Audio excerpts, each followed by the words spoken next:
शैक्षिक योजना के तहत बेटियों को 1200 रुपये और बेटों को 1000 रुपये महीने की सहायता दी जाती है। ये भी सरकार की योजना है। तो दीदी स्वागत है आप सभी का। बहुत बहुत इम्पोर्टेंट आज की वीडियो आप सभी के लिए होने वाली। जो भी इस वीडियो को देखने आए हैं पूरा एंड तक जरूर देखेगा, आप सभी के लिए बहुत ही महत्वपूर्ण है, क्योंकि नई अपडेट आप सभी के सामने लेकर आए हैं इस वीडियो के माध्यम से।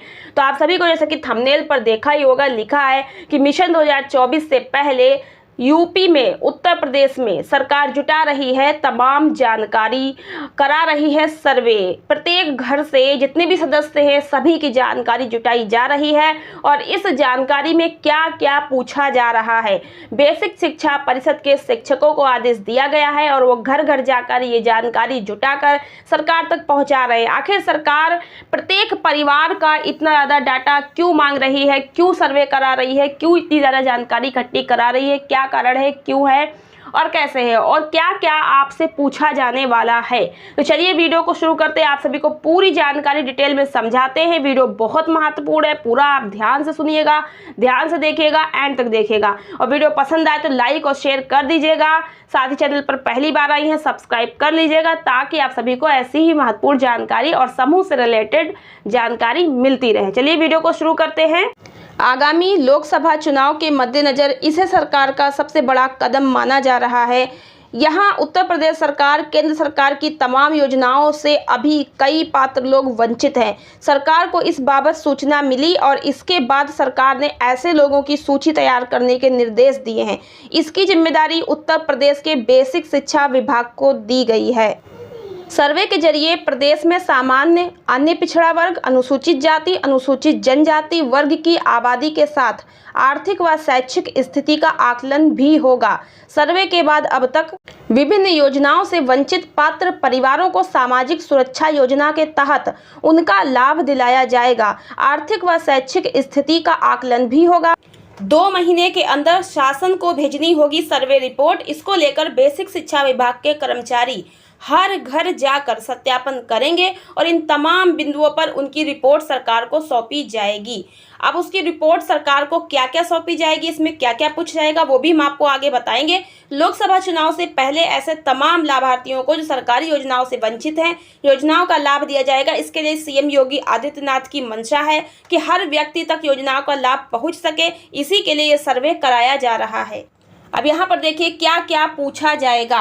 तो राज्य के महानिदेशक स्कूल शिक्षा विजय किरण आनंद का कहना है कि ग्रामीण क्षेत्र में और शहरी इलाकों में दोनों ही जगह जो है स्थिति का आकलन करने के लिए शिक्षकों से परिवार का सर्वे कराने का आदेश दिया गया है। तो परिवार का सर्वे कराया जा रहा है शिक्षकों से। तो जो अध्यापक हैं वो घर घर जाकर के सर्वे करेंगे, घर के प्रत्येक सदस्य का। तो इसके लिए सबसे पहले जो सर्वे होगा उसमें परिवार सर्वेक्षण का जो सर्वे होगा उसका प्रारूप तैयार कर लिया गया है। उसमें क्या क्या पूछेंगे वो जान लीजिए आप लोग। सबसे पहले तो परिवार के मुखिया के बारे में जानकारी पूछी जाएगी। तो परिवार के जो भी मुखिया होंगे उनका नाम पूछेंगे और उनकी आयु पूछेंगे, वो विवाहित हैं, अविवाहित हैं, लिंग, ठीक है, सामाजिक वर्ग जैसे सामान्य में आते हैं, ओबीसी में आते हैं, मतलब एससी एसटी में आते हैं, ये पूछा जाएगा। उसके बाद शैक्षिक योग्यता, पढ़े लिखे हैं तो कितना पढ़े लिखे हैं कि नहीं पढ़े लिखे हैं, ये सब पूछा जाएगा। इसके बाद इन सारी चीज़ों की जो व्यवस्था देखी जाएगी और इसी के साथ परिवार की अनुमानित आय कितनी है और मोबाइल नंबर उनका, घर का स्वामित्व किसके नाम, मतलब घर किसके नाम है, ठीक है, बीपीएल या एपीएल कोई भी राशन कार्ड आपके पास है या नहीं है तो उसके बारे में बताइए, पूरा पता बताइए। ये चीज़ें जो हैं पूछी जाएंगी। इसके साथ ही 14 वर्ष से अधिक आयु के परिवार के सदस्यों के नाम भी पूछे जाएंगे। 14 वर्ष से अधिक की आयु के कौन कौन से लोग हैं, ठीक है, उनके नाम वगैरह, उनकी आयु है, लिंग है, मतलब महिला है कि पुरुष है, लड़की है कि लड़का है, मोबाइल नंबर वगैरह, वैवाहिक स्थिति, शादी हो गई या नहीं हो गई, शैक्षिक योग्यता, व्यवसाय, मुखिया, ये सारी जानकारी आप सबसे जुटाई जाएगी, सरकार के द्वारा जुटाई जा रही है।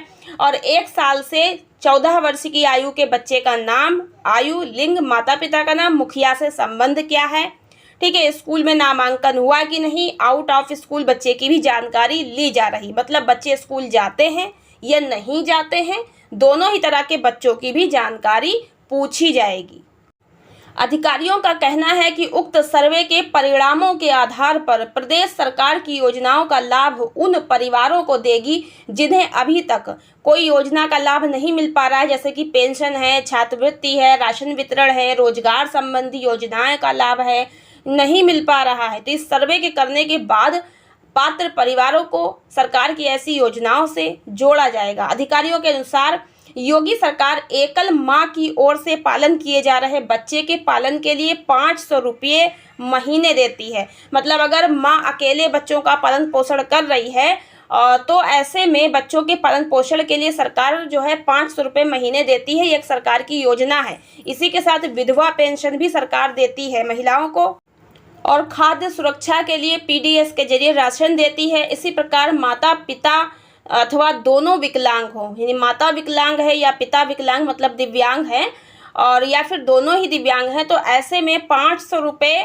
दिव्यांगता पेंशन और खाद्य सुरक्षा के तहत राशन भी दिया जाता है। ये भी सरकार की योजना है। इसी के साथ विकलांग बच्चों को भी 500 रुपये महीने पेंशन दी जाती है। अगर बच्चों में कोई दिव्यांगता से है तो उसको भी 500 रुपये महीने की पेंशन दी जाती है। ये भी सरकार की योजना है। और इसके साथ ही 18 साल से कम उम्र में काम करने वाले बच्चों को मजदूरी करने पर बाल श्रमिक योजना के तहत बेटियों को 1200 रुपये और बेटों को 1000 रुपये महीने की सहायता दी जाती है। ये भी सरकार की योजना है। बच्चों की दादा दादी या नाना नानी की ओर से अगर देखभाल बच्चों की जा रही है तो उन्हें वृद्धावस्था पेंशन के तहत 500 रुपये महीने दिया जाता है। तो ये भी सरकार की योजना है। इसके अलावा आउट ऑफ स्कूल बालिकाओं को कस्तूरबा गांधी विद्यालय में प्रवेश दिलाने की भी व्यवस्था की जाती है। और कस्तूरबा गांधी बालिका विद्यालय में प्रवेश दिलाने के साथ 100 रुपये महीने दिए जाने की भी योजना है। इन योजनाओं के तथा ऐसी ही अन्य कई योजनाओं के साथ लाभ गरीब और मध्यम परिवार के पीड़ित लोगों को नहीं मिल पा रहा है। तो सरकार एक एक परिवार का सर्वे करा करके ये देखना चाहती है कि इन योजनाओं का लाभ कितने परिवारों को मिल पा रहा है, कितने परिवारों को नहीं मिल पा रहा है। इसी के आधार पर सरकार ये योजनाओं का लाभ अधिक से अधिक लोगों तक पहुंचाना चाहती है। तो योगी सरकार की तरफ से दिया गया है आदेश, और योगी सरकार यूपी में करा रही है परिवार सर्वेक्षण।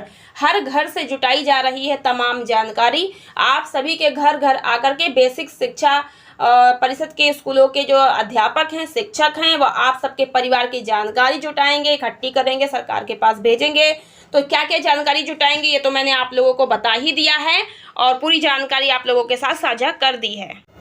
तो उत्तर प्रदेश की योगी सरकार मिशन 2024 से पहले घर घर से ब्यौरा जुटाने की कवायद में लग गई है और सर्वे करने का आदेश दे दिया गया है। सीएम योगी आदित्यनाथ ने निर्देश दिए हैं कि प्रत्येक घर से हर व्यक्ति की शैक्षिक और आर्थिक स्थिति का आकलन करके और डाटा हमें उपलब्ध कराया जाए। तो सरकार को डाटा भेज दिया जाएगा और सरकार जो है फिर उसके हिसाब से सभी लोगों को, पात्र लोगों को योजनाओं का लाभ देने के लिए योजना बनाकर तैयार करेगी और सभी लोगों को सरकार की योजनाओं के लाभ से जोड़ेगी। तो ये पूरी जानकारी मैंने आप सभी लोग को अच्छे से बताई है, समझाकर। उम्मीद करते हैं आपको वीडियो समझ आई होगी। वीडियो कैसी लगी कमेंट बॉक्स में लिखकर जरूर बताइएगा। वीडियो को लाइक और शेयर कर दीजिएगा ताकि और लोगों को भी इसकी जानकारी हो। और पहली बार वीडियो देख रहे चैनल पर पहली बार आए सब्सक्राइब कर लीजिएगा। सरकार की नई नई योजनाओं से जुड़ी हुई जानकारी, एजुकेशन से जुड़ी जानकारी और स्वयं सहायता समूह से जुड़ी हुई जानकारी आप सभी के तक मैं पहुंचाती रहती हूँ वीडियो के माध्यम से। मिलते हैं नेक्स्ट वीडियो में कुछ नई जानकारी के साथ। आज की वीडियो में इतना ही। धन्यवाद।